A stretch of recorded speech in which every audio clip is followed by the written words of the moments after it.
The madness starts on Thursday. Tip-off for the NCAA tournament. Technically, there's playing games. Don't ever come to me with that garbage ever again. NCAA. Ooh. Finally, they went back. Did I touch you? They it. went back to deciding that that's not the opening round. That's not the first round of the tournament. They were like, no, these are playing games, which is ridiculous in general.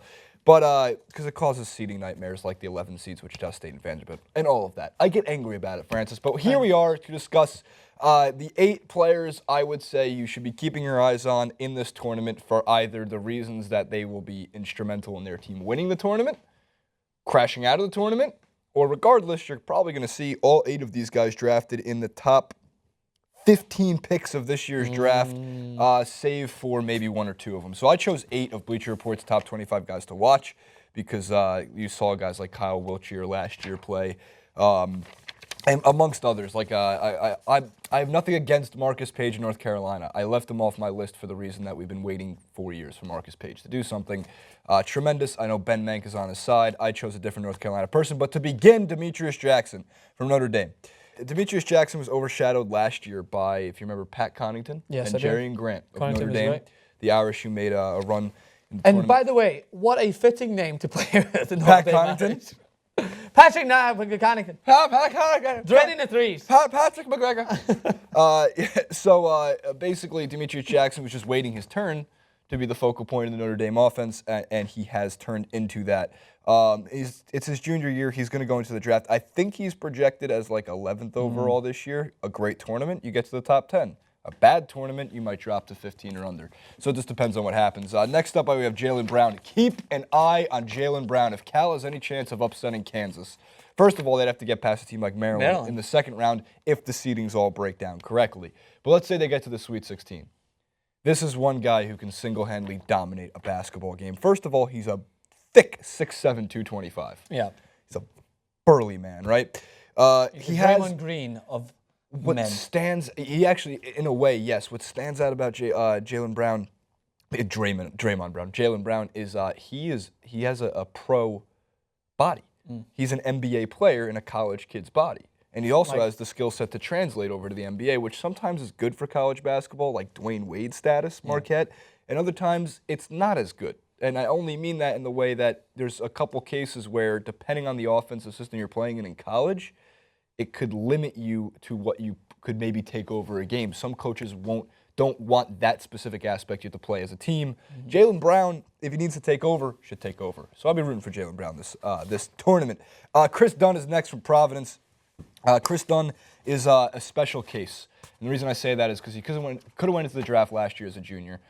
Probably would have went very late first round or early second round. He decided to stay. Chris Dunn had an amazing opening 15 to 20 games of the regular season. Started to fall off a little bit in the last 10, at least according to the Bleacher. He obviously elevated his stock by staying another year in college, which I know I've always said, like a guy like Ben Simmons doesn't stay in college. In Ben Simmons' case, you shouldn't have to go to fucking college. Yeah. But in Chris Dunn's case, it makes sense. You develop some tangible skills you need over 4 years, right? Okay. 6'4", 220 pounds. He'll be touching the ball on every single possession. Tyler Ulis.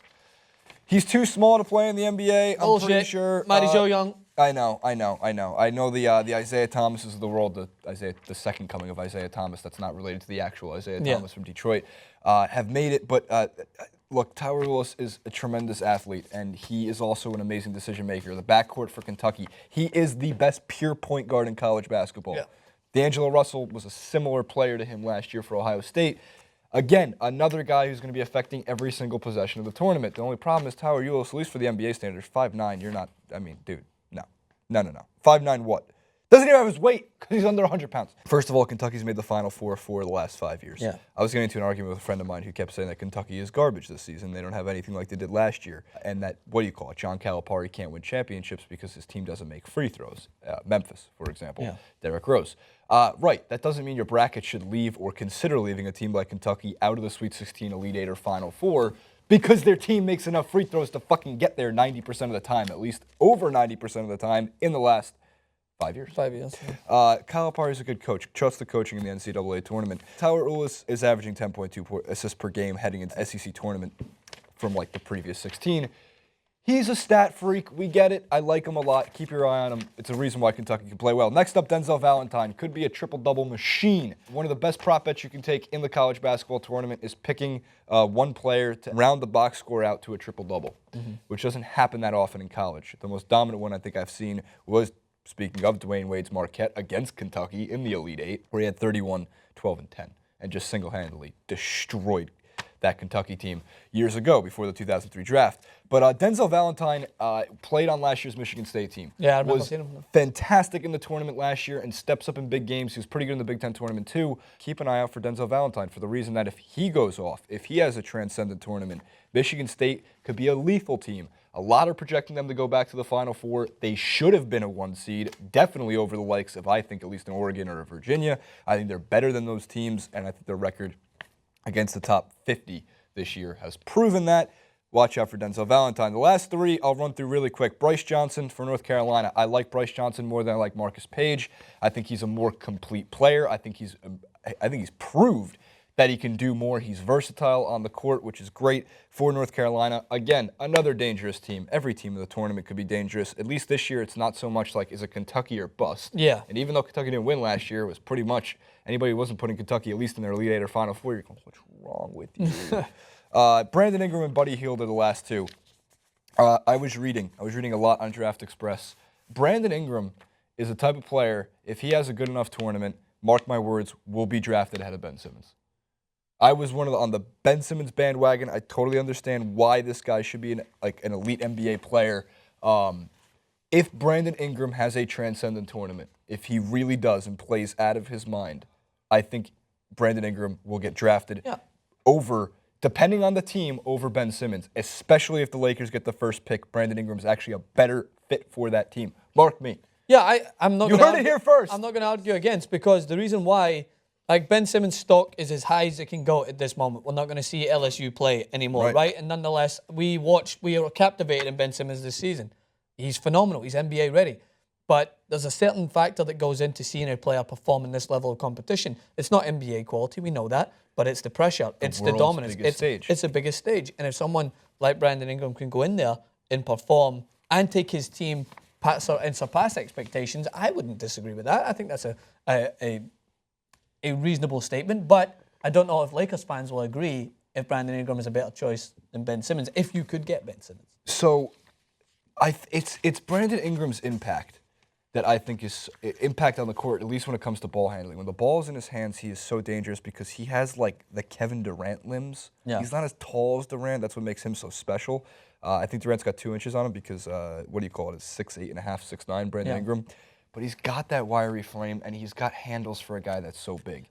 He can play the 1 through the 3.5. The only thing with Brandon Ingram, in college, you can play the 4. But from what I can say here, though, is I feel like he fits into a team which is building a foundation and will be able to add a factor into it. But I still think if you were to give someone like Lakers the option of choosing Ben Simmons, to me, it doesn't matter who you build around someone like that. As long as they're of adequate quality, I feel like they've got a better chance of getting back to a decent standard with him rather than Brandon Ingram. Just my thoughts. I got one more. Buddy Hield. My name of my bracket is the Buddy Hield Show. I don't have Oklahoma winning the tournament. I do have them going to the Final Four. Buddy Hield can score in volume. This guy should be a top 5 overall pick. I don't think he'll be an immediate impact NBA player just because of his ability to put the ball into the bucket. Francis, I got some numbers for you. These are Kevin Durant scoring numbers in college standards.